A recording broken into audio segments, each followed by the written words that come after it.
इससे ज्यादा कोई नहीं पहचानता। उसका अगला कदम क्या होगा, I understand. Then remember what I taught you, Khalid. मौका मिला तो गोली चला देना, सोचना मत। आज की ये कहानी एक ऐसे जाबाज आर्मी मैन की है जिसने कभी भी अपने लाइफ में फेल होना नहीं सीखा, जो अपने आगे आने वाली हर मुसीबतों से निपटना अच्छे तरीके से जानते थे। और ये आर्मी मैन और कोई नहीं बल्कि पारा एसएफ मेजर मोहित शर्मा है। मेजर मोहित शर्मा का जन्म 1978 को हरियाणा के रोहतक जिले में हुआ था।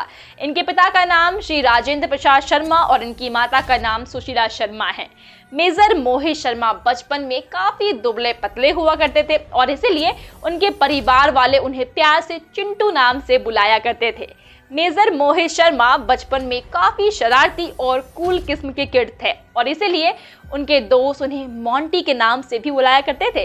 उन्होंने अपनी पूरी शिक्षा दिल्ली से ही की थी। मेजर मोहित शर्मा के परिवार वाले चाहते थे कि मोहित बड़े होकर इंजीनियर बने, क्योंकि उन्हें लगता था कि वो कभी भी एक आर्मी ऑफिसर बन ही नहीं पाएंगे। जी हाँ, इसके पीछे एक रीजन भी है। दरअसल मेजर मोहित शर्मा के बड़े भाई पढ़ाई में बहुत ज़्यादा अच्छे थे। अपनी पढ़ाई खत्म होने के बाद उन्होंने आर्मी के लिए एग्ज़ाम दिया था, लेकिन उसमें उनका सिलेक्शन नहीं हो पाया और इससे मेजर मोहित शर्मा के परिवार वालों को लगने लगा कि जब मोहित के बड़े भाई का सिलेक्शन नहीं हुआ तो फिर इसका कैसे हो जाएगा। लेकिन मेजर मोहित शर्मा ने फैसला कर लिया था कि उन्हें भारतीय सेना में ही शामिल होना है। ये उनका अब एक जुनून बन गया था दोस्तों। लेकिन इसके साथ ही वो बाकी यंगस्टर जैसे शौक भी रखा करते थे, जैसे कि उन्हें घूमना फिरना बहुत पसंद था। साथ ही वो म्यूजिकल इंस्ट्रूमेंट के दीवाने थे, उन्हें काफ़ी दिलचस्पी थी उसमें और वो माइकल जैक्सन के भी एक बहुत बड़े फैन हुआ करते थे। मेजर मोहित शर्मा बचपन से ही आर्मी में शामिल होना चाहते थे और इसीलिए अपने 12th के एग्ज़ाम पास करते ही उन्होंने एनडीए के एग्ज़ाम्स दिए और देश की प्रेस्टिजियस नेशनल डिफेंस एकेडमी में शामिल हो गए। जी हाँ दोस्तों, एनडीए में शामिल होने के बाद उन्होंने एक इंजीनियर बनने की जगह पर एक जेंटलमैन कैडेट बनने का फैसला कर लिया। उनके अंदर शौर्य और टैलेंट की बिल्कुल भी कमी नहीं थी, इसलिए वो अपने बैच के सबसे अच्छे कैडेट थे। वो एनडीए के द्वारा कराई जाने वाली हर एक एक्टिविटी में पार्ट लिया करते थे। ऑर्गेनाइजेशन का हर एक मेंबर अब मेजर मोहित शर्मा को जानने लग गया था। एनडीए की ट्रेनिंग के दौरान मेजर मोहित शर्मा ने best horse rider, best boxer और बेस्ट स्विमर का खिताब भी जीता था और इसी वजह से उन्हें एनडीए के बाद आईएमए यानी कि इंडियन मिलिट्री एकेडमी में बीसीए से सम्मानित किया गया। ये वो दौर था जब एक के बाद एक मेजर मोहित शर्मा की मेहनत रंग ला रही थी, उनके सारे सपने सच हो रहे थे।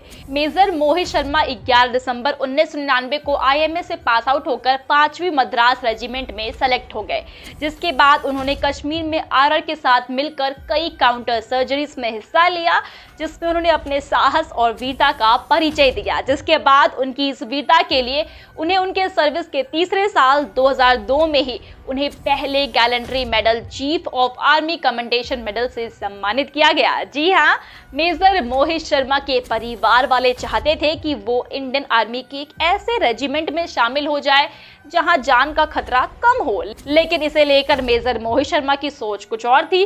वो हमेशा से ही इंडियन आर्मी की पारा एसएफ यूनिट यानी कि पारा स्पेशल फोर्स को ज्वाइन करना चाहते थे और इसीलिए अपनी मेहनत और लगन से वो जून 2003 में इंडियन आर्मी की एलाइट फोर्स पारा स्पेशल फोर्स में शामिल हुए। उन्हें ऐसे काम करना बहुत पसंद थे जो कि एक्शन और थ्रिलर से भरे हो, जिसमें से एक था आतंकवादियों का सफाया और ये सभी काम पारा स्पेशल फोर्स के होते हैं, जिसके लिए उन्हें साल 2004 में कई अवार्ड से सम्मानित किया गया। पारा स्पेशल फोर्स के कमांडोज को खुले और बंद दोनों जगहों पर युद्ध करने के लिए तैयार किया जाता है।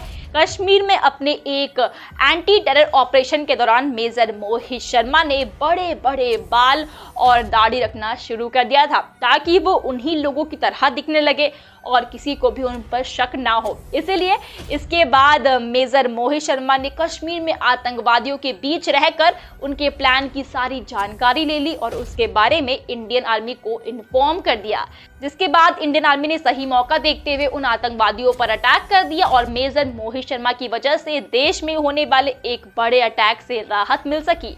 कश्मीर से आने के बाद उन्हें नाहन में पोस्ट किया गया, लेकिन फिर अक्टूबर में उन्हें एक बार फिर से कश्मीर में तैनात कर दिया गया। साल 2009 में आम चुनाव से पहले कश्मीर में आतंकी गतिविधियां बढ़ने लगी थी और इंटेलिजेंस रिपोर्ट ने एक ही हफ्ते में 3 घुसपैठियों की पुष्टि भी की थी, जिसके बाद इंडियन आर्मी ने कश्मीर में कई एंटी टेरर ऑपरेशन चलाए थे दोस्तों, और इन ऑपरेशन के दौरान 4 आतंकवादियों को भी मार गिराया गया था। लेकिन फिर इंटेलिजेंस एजेंसी से रिपोर्ट आती है कि कश्मीर के हपूरा के जंगलों में आतंकी स्क्वाड छुपा हुआ है। कश्मीर के हपूरा के जंगलों को एक कठिन इलाका माना जाता है, क्योंकि दोस्तों वहां जानलेवा जानवरों के साथ साथ काफी मुश्किल रास्ते भी है। इसके साथ ही साथ ये जंगल काफी ज्यादा घना है और इसीलिए यहाँ आतंकियों को छुपने में काफी सहायता मिल जाती है। इसीलिए अधिकतर आतंकवादी इन जंगलों के चप्पे चप्पे से वाकिफ होते हैं। जी हाँ, इन जंगलों में आतंकवादियों को ढूंढना आर्मी फोर्सेस के लिए भी एक बहुत कठिन काम हो जाता है। इसलिए इसके लिए स्पेशल पारा कमांडोज को बुलाया जाता है, क्योंकि वो इस तरह के जंगलों से निपटने के लिए पहले से ही ट्रेंड होते हैं। एजेंसी की रिपोर्ट के बाद कश्मीर के हपूरा जंगल से इन आतंकवादियों को निकालने की जिम्मेदारी सौंपी गई 2nd RR बटालियन और मेजर मोहित शर्मा की पारा स्पेशल फोर्स टीम को।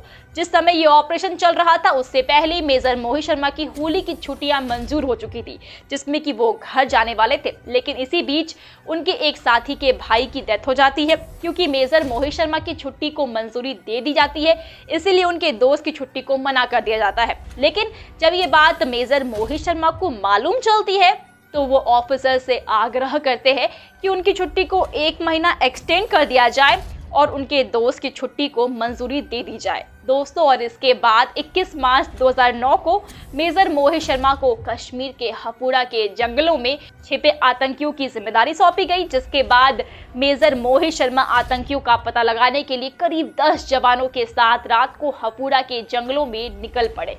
आगे जाने के बाद उन्हें और उनकी टीम को कई मिलिटेंट्स ने घेर लिया, जिसके बाद दोनों गुटों में भारी फायरिंग हुई। इस फायरिंग में मेजर मोहित शर्मा के एक दोस्त को गोली लग जाती है। फिर मेजर ने अपनी जान की परवाह ना करते हुए अपने साथी को पीछे हेल्प करने के लिए भेजा, लेकिन इसी दौरान दुश्मन उनकी पीठ पर गोलियां चला देते हैं, जिससे कि मेजर मोहित शर्मा घायल होकर गिर जाते हैं। काफी बुरी तरीके से जख्मी होने के बावजूद उन्होंने पीछे हटने से मना कर दिया और आतंकियों का डटकर मुकाबला करते रहे। आतंकियों के साथ चली एक लंबी मुठभेड़ में मेजर मोहित शर्मा को कई गोलियां लगती है और वहीं पर देश की रक्षा करते करते वो शहीद हो जाते हैं। जी हाँ दोस्तों, मेजर मोहित शर्मा को उनके शौर्य और साहस के लिए उनकी मौत के बाद उन्हें अशोक चक्र से भी सम्मानित किया गया था। तो ये थी वीर मेजर मोहित शर्मा की पूरी कहानी। सुनने में आ रहा है कि फिल्म वॉर 2 में ऋतिक रोशन ऐसी आर्मी मैन की भूमिका निभाते हुए नजर आने वाले हैं। फिलहाल हमारी आज की ये कहानी यहीं पर खत्म होती है। आपको ये कहानी कैसी लगी हमें कमेंट्स में बताएं एंड वीडियो अच्छी लगी हो तो वीडियो को लाइक करें, शेयर करें अपने दोस्तों के साथ और हाँ, चैनल को सब्सक्राइब करना बिल्कुल भी मत भूलिएगा। आज के लिए बस इतना ही। मैं प्रगति मिलूंगी आपसे नेक्स्ट वीडियो में। तब तक के लिए सेफ रहिए, मुस्कुराते रहिए। Bye bye.